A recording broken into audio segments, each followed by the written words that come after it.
think the United States Defense Department is confused because it's Washington that's playing with fire, not Russia. The conflict that Washington has created with Russia is entirely Washington's doing. Washington is the one who organized the coup in Ukraine, which is a strategic threat to Russia.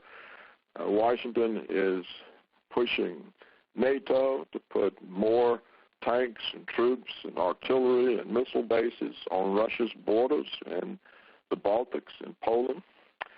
Washington is involved in color revolutions in Armenia and Kyrgyzstan.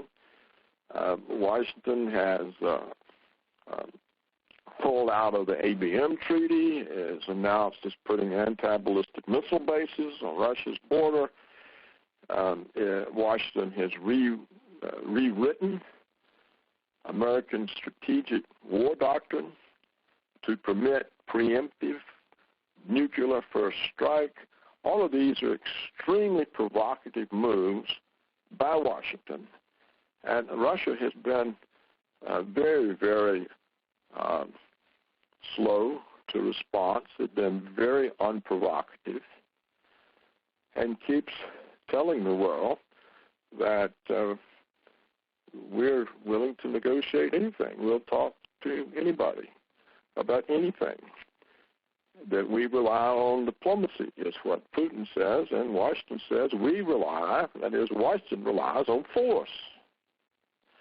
And so it's a serious situation in which the United States is driving Europe into conflict with Russia.